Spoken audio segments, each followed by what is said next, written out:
Hello student, good morning, जय श्री राम। आज की तारीख 25 नवंबर 2023।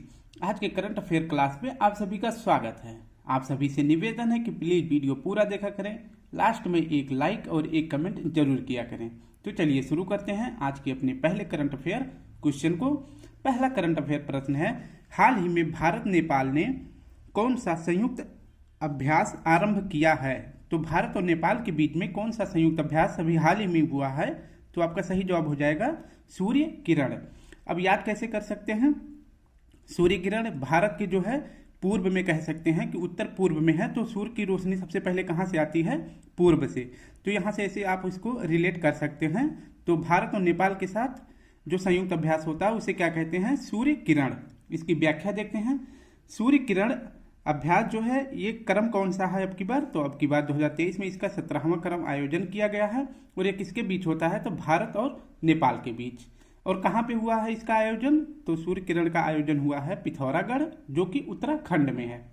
भारत की तरफ से इनमें कौन सी सेना ने भाग लिया है? तो कुमाऊं रेजिमेंट ने इसमें भाग लिया है। बाकी के ऑप्शन को सॉल्व कर लेते हैं। जैसे मित्र शक्ति किसके बीच हुआ है? तो मित्र शक्ति अभ्यास 2023 कहाँ पर इसका आयोजन किया गया है? तो जो पहला ऑप्शन है इससे जो है कनेक्ट हो जाएगा। तो पुणे महाराष्ट्र में जो है मित्र शक्ति 2023 का आयोजन किया गया है। मित्र शक्ति किसके बीच आयोजन होता है? तो अभ्यास जो है यह इंडिया और श्रीलंका के बीच इसका आयोजन किया जाता है। नेक्स्ट है वज्र प्रहार, यानी ऑप्शन बी। ये किससे संबंध करेगा? तो ये करेगा ऑप्शन बी से। वज्र प्रहार 2023 किसके बीच इसका आयोजन किया गया है? तो यह अभ्यास हुआ है इंडिया और यूएसए के बीच में। और यह कहाँ पर आयोजित किया गया है? तो यह उमराई मेघालय में, उमरोई मेघालय में जो है वज्र प्रहार का आयोजन किया गया है, जो इंडिया और यूएसए के बीच में आयोजित किया जाने वाला अभ्यास है। एक और देखते हैं, इसका तो कंफर्म ही मतलब आपको ऑप्शन मिलेगा तब भी आप सही कर ले जाएंगे। इसका ऑप्शन है आस्ट्रा हिंद। आस्ट्रा हिंद 2023 किसके बीच आयोजित होता है? तो आस्ट्रा से हो जाएगा ऑस्ट्रेलिया, हिंद से हो जाएगा इंडिया। तो आस्ट्रा हिंद जो है इंडिया और ऑस्ट्रेलिया के बीच में होने वाला युद्धा अभ्यास है। नेक्स्ट देखते हैं, दो तीन और देख लेते हैं। काजिंद अभ्यास किसके बीच में होता है? तो काजिंद होता है इंडिया और कजाकिस्तान के बीच में।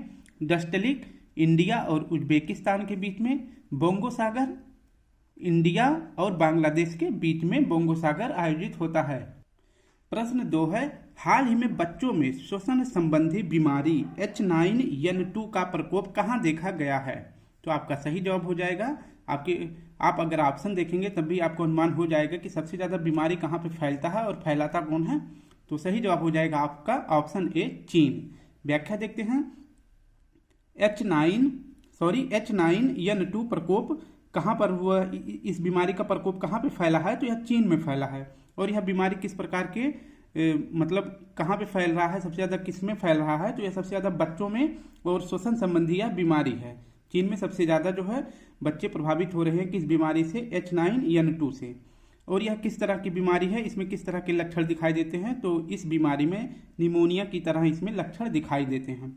अभी हाल ही में WHO ने चीन से रिपोर्ट मांगा है कि इस बीमारी का मतलब फैला कितना, कहाँ तक फैल चुका है और इसका क्या वो है, मतलब कि सबसे ज़्यादा प्रकोप किस में फैल रहा है और ये कहाँ तक जाने वाला है। कहीं यह जो है वैश्विक बीमारी तो नहीं बन जाएगी। इसलिए जो है WHO ने चीन से रिपोर्ट मांगा है और भारत ने इसमें इस बीमारी को देखते हुए अपने यहाँ मतलब भारत सरकार ने गाइडलाइन भी जारी कर दिया है इससे बचने के लिए।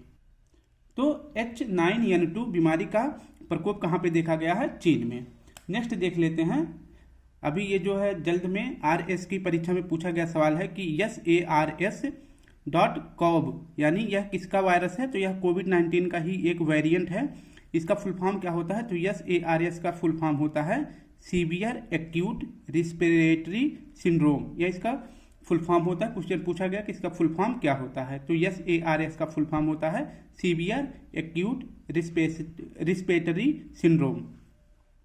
दो तीन और महत्वपूर्ण बीमारियों के बारे में देख लेते हैं। जैसे स्वाइन फ्लू का जो है वायरस कौन सा है? यह वायरस से होने वाला बीमारी है। इसका जो है नाम क्या है?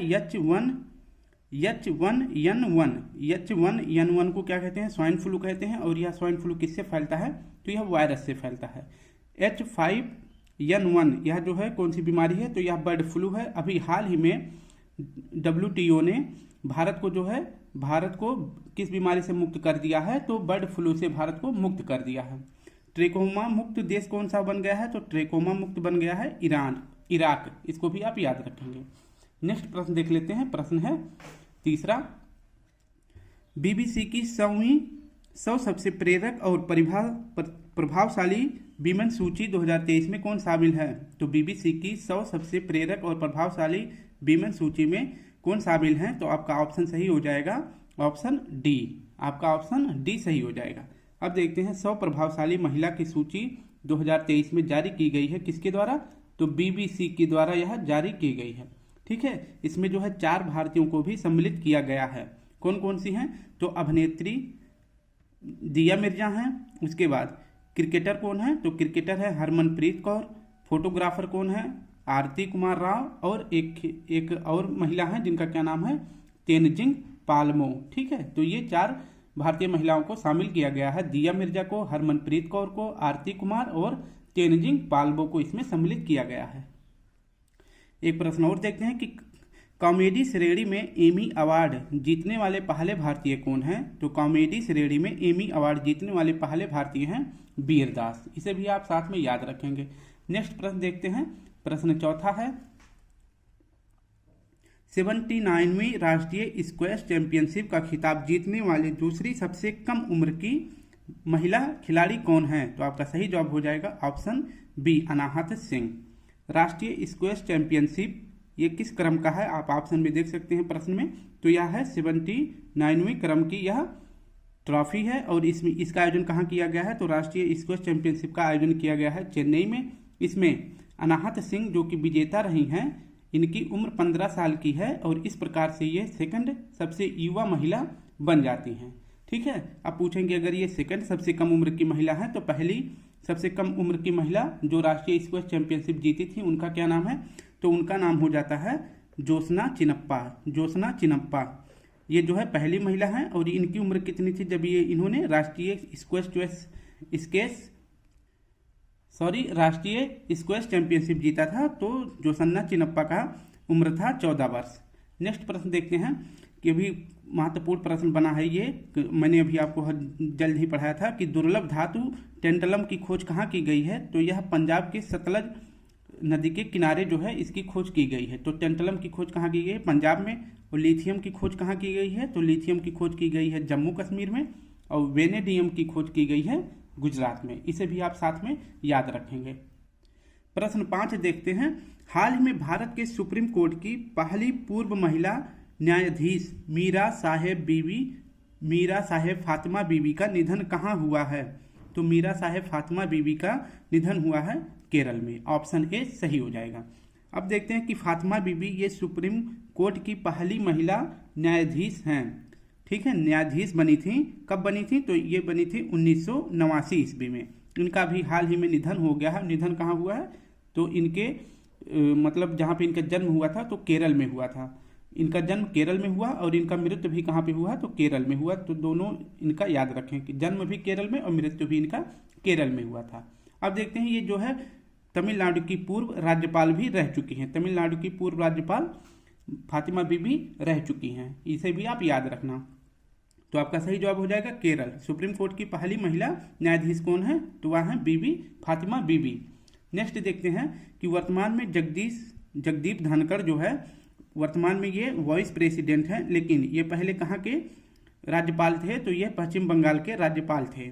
वहीं द्रौपदी मुर्मू जी वर्तमान में प्रेसिडेंट हैं। ठीक है, वर्तमान में ये प्रेसिडेंट हैं। लेकिन प्रेसिडेंट से पहले ये किस राज्य की राज्यपाल थी? तो ये झारखंड की राज्यपाल थी। गुलाब चंद कटारिया वर्तमान में किस राज्य के राज्यपाल हैं? तो यह असम के राज्यपाल हैं। अब देखते हैं कि सुप्रीम कोर्ट का उल्लेख, थोड़ा सा इसके बारे में पढ़ लेते हैं। सुप्रीम कोर्ट ने अपना पहली बार कार्य कब शुरू किया था? तो सुप्रीम कोर्ट ने पहली बार अपना कार्य शुरू किया था 28 जनवरी 1950 को। ठीक है, 28 जनवरी 1950 को सुप्रीम कोर्ट ने पहली बार अपना कार्य शुरू किया था। और सुप्रीम कोर्ट का अनुच्छेद में उल्लेख है 124 से लेकर 147 तक। तो सुप्रीम कोर्ट का उल्लेख अनुच्छेद के 124 से 147 के बीच में है। अभी हाल ही में जो है 50वें क्रम के CGA कौन बने हैं? तो ये बने हैं DY चंद्रचूड़ साहब। इन्हें भी याद रखना।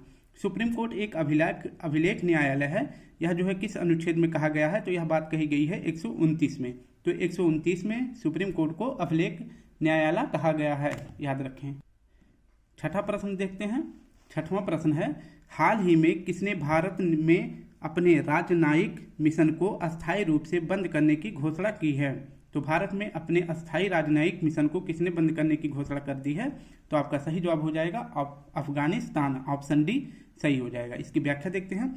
अभी अफगानिस्तान ने भारत में अपने दूतावास यानी एम्बेसी को अस्थायी रूप से बंद करने की घोषणा कर दी है। ठीक है, तो अफगानिस्तान की राजधानी देखते हैं। तो अफगानिस्तान की राजधानी का नाम है काबुल। और भारत के द्वारा अफगानिस्तान में कौन सा ऑपरेशन चलाया गया था? तो ऑपरेशन देवी शक्ति चलाया गया था। अब कुछ महत्वपूर्ण ऑपरेशन देख लेते हैं जो विभिन्न देशों में भारत के द्वारा चलाया गया है। जैसे ऑपरेशन अजय कहाँ पर चलाया गया? तो इजराइल में फंसे भारतीयों को बाहर निकालने के लिए। अभी आपको पता ही है कि फिलिस्तीन और इजराइल के बीच युद्ध हो रहा है, तो वहाँ से अपने भारतीयों को वापस निकालने के लिए भारत ने ऑपरेशन अजय चलाया। और ऑपरेशन गंगा कहाँ पर चलाया था? तो यह चलाया था यूक्रेन में, क्योंकि यूक्रेन और रूस से वार चल रहा था दोनों में, तो इसलिए ऑपरेशन गंगा यूक्रेन में भारतीयों को, जो यूक्रेन में भारतीय थे उन्हें निकालने के लिए ऑपरेशन गंगा चलाया गया। वहीं ऑपरेशन कावेरी कहाँ पर चलाया गया? तो सूडान में फंसे भारतीयों को निकालने के लिए ऑपरेशन कावेरी चला गया। जबकि ऑपरेशन दोस्त कहाँ पर चलाया गया था? तो यह चलाया गया था तुर्की और सीरिया में, संयुक्त रूप से तुर्की और सीरिया में ऑपरेशन दोस्त चलाया गया था। अब सातवां प्रश्न देखते हैं। सातवां प्रश्न है, हाल ही में केंद्रीय मंत्री अनुराग सिंह ठाकुर ने पहली बार कौन से खेलों के आयोजन करने की घोषणा की है? तो आपका सही जवाब हो जाएगा option A, Khelo India para games की पहली बार आयोजन करने की घोषणा केंद्रीय मंत्री अनुराग सिंह ठाकुर ने की है। इसकी व्याख्या देखते हैं। खेलो इंडिया पैरा गेम्स, यह पहली बार इसका आयोजन किया जाएगा। और कब किया जाएगा? तो दिसंबर 2023 में। इसकी घोषणा किसने करी है? तो वर्तमान में जो खेल मंत्री हैं अनुराग सिंह ठाकुर जी ने इसकी घोषणा की है। और खेलो इंडिया पैरा गेम्स का आयोजन कहाँ पे किया जाएगा? तो यह दिल्ली में किया जाएगा। इसमें जो है 7 पैरा गेम्स खेले जाएंगे। कितने? 7 पैरा गेम्स इस खेल में खेले जाएंगे। अब देखते हैं कुछ महत्वपूर्ण खेल। जैसे अभी हाल ही में एशियाई गेम्स और एशियन पैरा गेम्स का आयोजन किया गया और भारत में इसकी रैंक क्या है और भारत ने टोटल कितने पदक जीते हैं, इन सभी के बारे में देखते हैं। तो सबसे पहले देखते हैं एशियाई गेम्स। तो एशियाई गेम्स का क्रम कौन सा है? तो यह क्रम था 19वां क्रम। और एशियाई गेम्स का आयोजन कहाँ पे किया गया? तो यह हांगजो में किया गया। हांगजो कहाँ पर है? तो यह चीन में है। ठीक है, तो यह चीन में है। हांगजो में एशियाई गेम्स का आयोजन किया गया। इसमें भारत की रैंक क्या थी? तो भारत की रैंक 4 थी। और पहले स्थान पर कौन था? तो पहले स्थान पर चाइना ही था। इसे आप याद रखेंगे। भारत ने टोटल कितने पदक जीते थे? तो भारत ने 107 पदक एशियाई गेम्स में जीता था। अब देखते हैं कि एशियन पैरा गेम्स में भारत का रैंक क्या है और कितने पदक जीते हैं। तो सबसे पहले देखेंगे कि एशियन पैरा गेम्स का क्रम कौन सा है। तो यह क्रम था चौथा। पहली बार भी जब एशियन पैरा गेम्स का आयोजन किया गया था तो वो भी चीन ही में किया गया था। और वर्तमान में इसका आयोजन कहाँ किया गया? तो चौथे क्रम का आयोजन हांगजो, जहाँ पर एशियाई गेम्स होता है, उसी साल जो है एशियन पैरा गेम्स भी उसी जगह पे होता है। तो हांगजो में भी इसका आयोजन किया गया। इसमें भारत की रैंक जो है 5 है और एशियाई गेम्स में कितना है? तो 4 है। एशियन पैरा गेम्स में 5 है।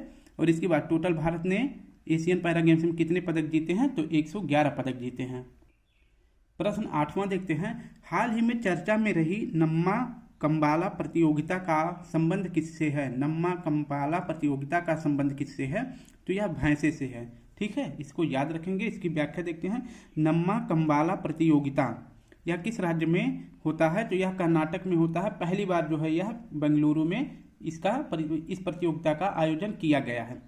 इस नम्मा कंबाला प्रतियोगिता में भैंसों की दौड़ होती है और भैंसे जो है कीचड़ में दौड़ते हैं। ठीक है, जो कीचड़ होता है उसी में जो है पानी और डाल दिया जाता है और जो है अच्छे से उसको कीचड़ बना दिया जाता है। फिर उसके बाद उसी में यह प्रतियोगिता आयोजित की जाती है। तो इसमें कौन से जानवर दौड़ाए जाते हैं? तो इसमें यमराज का भैंसा दौड़ाया जाता है। ये भी आप याद रखेंगे। वहीं एक खेल होता है जल्लीकट्टू। यह कहाँ पर आयोजित किया जाता है? तो यह आयोजित किया जाता है तमिलनाडु में। ठीक है, तो जल्लीकट्टू कहाँ होता है? तमिलनाडु में। इसमें क्या दौड़ाया जाता है? इसमें कौन सा जानवर? तो इसमें सांड और बैल दौड़ाए जाते हैं। जबकि यमराज का भैंसा दौड़ता है किसमें? नम्मा कंबाला में। ये भी आप याद रखेंगे। नेक्स्ट देख लेते हैं। प्रश्न 9वां है। हाल ही में विश्व के पहले 3D मुद्रित मंदिर का अनावरण कहाँ हुआ है? तो विश्व का पहला 3D मुद्रित मंदिर का अनावरण कहाँ हुआ है? तो सही जवाब हो जाएगा आपका ऑप्शन सी, तेलंगाना में। इसकी व्याख्या देखते हैं। विश्व का पहला 3D प्रिंटेड मंदिर का अनावरण कहाँ किया गया? तो यह तेलंगाना में किया गया है। तेलंगाना के किस राज्य में, तेलंगाना के किस जिले में? तो सिद्धिपेट में इसका अनावरण किया गया है। इसमें 3 गर्भगृह हैं। इसमें कितने गर्भगृह हैं? तो 3 गर्भगृह हैं। और किससे संबंधित है? तो यह महादेव, माता पार्वती और भगवान गणेश जी से यह संबंधित है। इसकी ऊंचाई कितनी है? तो इस मंदिर की ऊंचाई है 35.5 मीटर इसकी ऊंचाई है। एक क्वेश्चन हाल ही में पूछा गया था कि विश्व का पहला 3D मुद्रित डाकघर कहाँ पर स्थापित किया गया है? तो यह बेंगलुरु में स्थापित किया गया है। विश्व का पहला 3D मुद्रित डाकघर कौन सा है? तो यह बेंगलुरु में स्थापित किया गया है। इसे भी आप याद रखेंगे। भारत के बाहर सबसे बड़ा मंदिर जो हिंदू मंदिर है, भारत के सबसे बड़ा बाहर मतलब भारत के बाहर जो है हिंदू मंदिर सबसे बड़ा कहाँ पर स्थापित किया गया है? तो यह अंकोर वाट का मंदिर है। और कहाँ पे स्थापित किया गया? कंबोडिया में। तो अंकोर वाट का मंदिर किससे संबंधित है? तो भगवान विष्णु से संबंधित है। अभी हाल ही में 2-3 महीना पहले जो है न्यू जर्सी में भी हिंदू मंदिर का अनावरण किया गया है, लेकिन यह दूसरा सबसे बड़ा मंदिर है। और यह इसका आयोजन कहाँ किया गया है? तो इसका उद्घाटन किया गया था यूएसए में। यूएसए के किस प्रांत में? न्यू जर्सी में। और यह किस भगवान से संबंधित है? तो यह भगवान सत्यनारायण जी से संबंधित है। ये भी आप साथ में याद रखेंगे। आज का आखिरी प्रश्न देखते हैं। हाल ही में आईसीसी ने किस देश के खिलाड़ी मार्लन सैमुअल्स पर 6 साल का प्रतिबंध लगाया है? तो मार्लन सैमुअल्स का संबंध किस देश से हो जाता है? तो ऑप्शन डी, वेस्ट इंडीज से इनका संबंध हो जाता है। इसकी व्याख्या देखते हैं। मार्लन सैमुअल्स जो है, इन पर जो है आईसीसी ने 6 साल का बैन लगा दिया है और ये वेस्ट इंडीज के खिलाड़ी हैं। अब आप पूछेंगे कि क्यों इन पर जो है प्रतिबंध लगाया गया है? क्योंकि मार्लन सैमुअल्स ने भ्रष्टाचार के विरोधी कानून का उल्लंघन किया है, इसलिए इन पर आईसीसी ने 6 साल का बैन लगा दिया है। अभी हाल ही में जो है वर्ल्ड कप फाइनल मतलब ऑस्ट्रेलिया जीत गई है, लेकिन आईसीसी वर्ल्ड कप में क्वालिफाई नहीं हो पाने वाली टीम कौन सी है? तो यह भी वेस्ट इंडीज है। ठीक है, तो यह भी वेस्ट इंडीज है। 48 सालों में ऐसा पहली बार हुआ है कि कोई टीम जो है वर्ल्ड कप के लिए क्वालिफाई नहीं कर पाई है। लेकिन जब आईसीसी वर्ल्ड कप पहली बार इसका आयोजन किया गया था 1975 में, तो इसकी विजेता टीम कौन बनी थी? तो इसकी विजेता टीम बनी थी वेस्ट इंडीज। ठीक है, वेस्ट इंडीज जो है पहली बार आईसीसी वर्ल्ड कप का विजेता बनी है। और जब दोबारा आयोजित किया गया 1979 में, तो ये भी जो है वर्ल्ड कप किसने जीता था? तो यह भी वेस्ट इंडीज जीत गई थी। तो पहली दूसरी वर्ल्ड कप जीतने वाली टीम अब की बार जो है वर्ल्ड कप के लिए क्वालिफाई भी नहीं कर पाई। तो स्टूडेंट, अब आप देख सकते हैं मैंने पूरा करंट अफेयर कंप्लीट कर दिया है। सिर्फ 15 मिनट में सर की 1.5 घंटे की क्लास 15 मिनट में कंप्लीट हो गया है। बस आप सभी से रिक्वेस्ट है कि प्लीज़ वीडियो को एक लाइक, एक कमेंट, एक शेयर जरूर करें। इसका पीडीएफ चाहिए तो इस वीडियो के कमेंट बॉक्स के नीचे मैं अपना टेलीग्राम लिंक दे दूंगा, आप वहां से इसका पीडीएफ डाउनलोड कर सकते हैं। कल फिर मिलते हैं नए करंट अफेयर के साथ। आज के लिए जय हिंद, जय भारत।